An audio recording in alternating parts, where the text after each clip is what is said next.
बिस्मिल्लाहिर्रहमानिर्रहीम। अस्सलाम वालेकुम दोस्तों, मैं हूं doctor Sajjad Ahmed, orthopaedic resident surgeon. आज हमारे साथ जो मेहमान हैं वो किसी तारुफ के मोहताज नहीं हैं। बहुत ही मायनाज orthopaedic surgeon professor doctor Usman Zafar Dar साहब और sports and spine surgeon doctor Ali Muqaddas Shirazi साहब। Sir, welcome to our channel. Thank you. आज हम एक ऐसे मसले पे बात करने लगे हैं कि जो हर घर में आप देखते होंगे, कोई ना कोई बुज़ुर्ग ऐसा ज़रूर होता है जो देखते हैं कि ज़मीन पर बैठकर नमाज़ पढ़ता है, जो चल फिर नहीं सकता, सीट वाला वाशरूम यूज़ नहीं कर सकता। हम देखते हैं कि उम्र के बढ़ने के साथ साथ ये जो घुटनों का दर्द है क्यों बढ़ता है। तो आज हम जिस टॉपिक पे बात करेंगे वो है नी पेन और साथ में एसीएल और पीसीएल की इंजरीज। सर, मेरा पहला सवाल सर आपसे ये है कि सर ऐसी क्या वजह है कि उम्र के बढ़ने के साथ साथ हमारे घुटनों में दर्द बढ़ जाता है। जी, देखें, सबसे कॉमन आपके पास जो प्रेजेंटेशन ओपीडी के अंदर आती है वो यही है कि या पेशेंट्स आते हैं बैक पेन के साथ जी। और या नी पेन के साथ, और ये दोनों का जो ताल्लुक है वो डीजनरेशन के साथ है। जी। बैक पेन इसलिए इतना कॉमन है कि उसमें मल्टीपल कॉजेज आ जाते हैं। मैकेनिकल बैक पेन भी हो सकती है, डीजनरेटिव भी हो सकती है, लेकिन क्योंकि हमारा फोकस उस पर इस वक्त नहीं है तो हम ज़्यादा फोकस रखेंगे नी पेन के ऊपर। अब घुटने जो हैं उम्र के साथ साथ हड्डियां जब कमज़ोर होती हैं, जिसको ऑस्टियोप्रोसिस कहते हैं, जब यंग एज के अंदर हो तो उसको ऑस्टियोपीनिया कहते हैं। हड्डियां कमज़ोर होने की वजह से वियर एंड टीयर जल्दी आना शुरू हो जाता है। जब जोड़ घिसते हैं तो कार्टिलेज जो ऊपर झिल्ली होती है वो डीजनरेट करना शुरू करती है, वो वियर एंड टीयर करना शुरू करती है। उसके नतीजे में घुटनों के अंदर दर्द शुरू हो जाती है, और फिर आगे हम उसको 4 ग्रेड्स में क्लासिफाई कर लेते हैं ऑस्टियोआर्थराइटिस के। ठीक है। और शुरू में आपको क्या होगा कि मरीज सिर्फ आके ये कहेगा कि मुझे चलने फिरने में ज़्यादा ज़्यादा देर प्रोलॉन्ग स्टैंडिंग के ऊपर खड़े रहने से दर्द होती है। फिर वो कहते हैं कि जब हम बैठते हैं, पाँव के बल बैठते हैं, हमारे अक्सर मरीज जो वॉशरूम में बैठते हुए प्रॉब्लम आती है, नमाज पढ़ते हुए प्रॉब्लम आती है, तो उसकी रीज़न यही है कि जब फ्लेक्शन ज़्यादा होती है और फ्लेक्शन से जब दोबारा एक्सटेंशन में मरीज जाता है खड़े होते हुए, तो वो कार्टिलेज जो है वो पूरा एक टर्न लेती है उसके ऊपर। तो कार्टिलेज जहाँ जहाँ से खाई गई है, वियर एंड टियर हुआ है, वो उस जगह से वो पेनफुल स्टिमुलस जाना शुरू हो जाते हैं। ठीक है। तो इसलिए ऑस्टियोआर्थराइटिस जो है यूजली हमारे यहाँ पे फीमेल्स के अंदर 45 की एज के बाद, 45 साल की उम्र के बाद ख्वातीन में, ऑल दो अगर आप इसी डाटा को यूरोप या अमेरिका में देखें तो वहाँ पे मोस्टली डीजेनरेटिव ऑस्टियोआर्थराइटिस जो है वो 70 साल की उम्र के बाद स्टार्ट होता है। लेकिन हमारे सेडेंट्री लाइफस्टाइल की वजह से, हमारी डाइट की वजह से, हमारी लैक ऑफ एक्सरसाइज की वजह से हमारे यहाँ पे फीमेल्स के अंदर 45 के बाद, मर्दों में ज़रा 55-60 की उम्र के बाद जो है हड्डियों के अंदर उनका घिसना और दर्द की वजह बनना शुरू हो जाता है। सर, मेरा दूसरा सवाल है आपसे कि इसकी अलामात क्या होंगे एक आम आदमी के लिए जो इसको समझ सके। जी, उसमें जो मोस्ट कॉमन अलामतें हैं उनके अंदर, जिससे मैंने आपको पहले बताया कि एक तो ये कि अक्सर मरीज़ आके ये कहेंगे कि हम जब प्रोलॉन्ग स्टैंडिंग करते हैं, ज़्यादा खड़े रहते हैं, उस वक्त हमारे घुटने, ख़ास तौर पे वो आके आपको खुद बताएंगे कि घुटने की अंदर वाली साइड ज़्यादा दर्द करती है।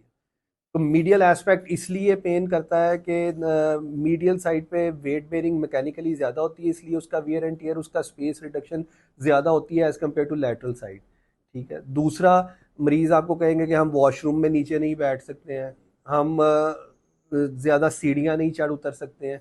इन अलामतों के साथ मरीज़ आपके पास प्रेजेंट करते हैं। तो सर, इसका ये है कि हम क्या इसका इलाज क्या है सर, मेडिसिन है या सर्जरी है, ये देखें, कैसे हम डिसाइड करेंगे। हम उसको उसी क्लासिफिकेशन के हिसाब से जो हम ग्रेड्स में क्लासिफाई करते हैं, ग्रेड 1 और 2 में सबसे ज़रूरी चीज़ क्या है कि अगर आपका वज़न ज़्यादा है तो आप अपना वज़न कम करें, आप अपनी डाइट को बेहतर करें, अपनी रूटीन के अंदर एक्सरसाइज को शामिल करें, क्वाड्रिसेप्स को मजबूत करें। ये वो चीज़ें हैं जिनके साथ आप शुरू में, और अपने बोन स्टॉक को बेहतर करने के लिए कैल्शियम विटामिन डी सप्लीमेंट्स ले सकते हैं। ग्रेड 1 2 में तो आप इन चीज़ों के साथ मरीज़ को लंबा अरसा बेहतर गुजार सकते हैं। लेकिन यूजली जो पेशेंट हमारे पास प्रेजेंट करते हैं वो ग्रेड 3 या 4 में जा चुके होते हैं, कि उनके ऑस्टियोफाइट्स भी बने होते हैं, जिनको आम जुबान में मरीज़ कहते हैं कि एक्सरे के ऊपर ये नोकें बन गई हैं या जॉइंट स्पेस रिड्यूस हो गई होती है। तो उस सूरत में आप उनको ऑब्वियसली सिर्फ लाइफस्टाइल मॉडिफिकेशन के साथ नहीं, आपको कोई ना कोई साथ में एनसेड्स देने पड़ते हैं। आप उनको साथ में कैल्शियम विटामिन डी सप्लीमेंट्स दें, उनको वो दवाइयाँ जो थोड़ा सा बोन की मोबिलिटी को बेहतर करें, आप वो ऐड कर सकते हैं। और लेटर स्टेज के ऊपर आप उनको हाइलुरोनिक एसिड या स्टीरॉयड के इंजेक्शंस भी लगा सकते हैं।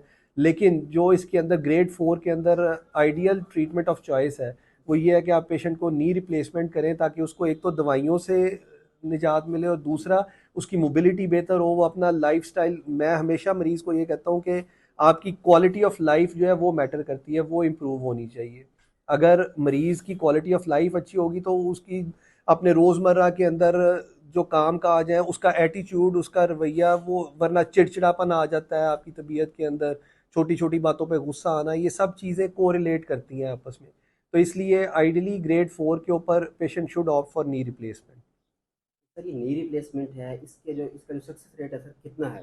देखिए आजकल तो आपका अगर सिर्फ स्टेरलाइजेशन को एक साइड पे रख दें, आप स्टेरलाइजेशन क्योंकि आपके इख्तियार में नहीं है, अगर आप गवर्नमेंट सेटअप के अंदर हैं, आप उसके अंदर अपने थिएटर की एनवायरनमेंट को तो बेहतर कर सकते हैं, लेकिन ऑब्वियसली सीएसएसडी जो है वो आपके इख्तियार में नहीं। वरना उसके अलावा मेरे ख्याल में सक्सेस रेट इज़ ऑलमोस्ट 100%, कि आपके पेशेंट्स की मोबिलिटी, हम अगले दिन पेशेंट को फुल वेट बेरिंग स्टार्ट करवा देते हैं, उनको विद इन 6 वीक्स आप नॉर्मल लाइफ स्टाइल के ऊपर ले आते हैं, जिसके अंदर सिर्फ आप मरीज़ को ये कहते हैं कि आप सीढ़ियाँ चढ़ना उतरना या पाँव के बल बैठना इसको अवॉइड करें, लेकिन आपका चलना फिरना, आपकी पेन, ये सब चीज़ें रिजॉल्व हो जाती हैं। सर दूसरा एक हम देखते हैं हमारे जो बुजुर्ग हैं वो कहते हैं जी मालिश कर लें, टकोर कर लें, इसका कितना रोल है इसमें? लेकिन मालिश, मैं ये कहता हूँ कि आप अगर करनी भी है तो हल्के हाथ से करें, ज़ोर वाली मालिश ना करें, क्योंकि आप जितना ज़्यादा ज़ोर लगवाएंगे आपको वक्ती तौर पे ज़रूर रिलैक्स फील होगा, लेकिन अल्टीमेटली वो आपको कोई इतना बेनिफिशियल नहीं है। हाँ, आप एक्सरसाइज ज़रूर करें, आप क्वाड्रिसेप्स स्ट्रेंथनिंग करें, ताकि आपके मसल्स जो है वो साथ में लोड शेयरिंग करें और आपकी जो बोन की वीकनेस है उसको थोड़ा बहुत ओवरकम किया जा सके। सर हमारे देखने वालों के लिए ये एक टेक होम मैसेज दें कि हम अपने घुटनों की उम्र कैसे बढ़ा सकते जी, घुटनों की उम्र बढ़ाने के अंदर, जिस तरह मैंने बताया, हमारा एक क्वालिटी ऑफ लाइफ, उसके अंदर हमारा एक्सरसाइज, हमारी अच्छी डाइट, ये चीज़ें बहुत मैटर करती हैं। उसके अलावा वो काम जिनके अंदर जब आपको एक दफ़ा पेन स्टार्ट हो जाए, तो वो काम जिनके अंदर आपको घुटनों पे दबाव ज़्यादा महसूस होता है, मसलन प्रोलॉन्ग स्टैंडिंग है या सिटिंग पोस्चर है, आप उन चीज़ों को अवॉइड करें तो आप अपने घुटनों को लंबा अरसा चला सकते हैं। हैं? बहुत बहुत शुक्रिया प्रोफेसर साहब का, इन्होंने टाइम दिया इनकी राय का। और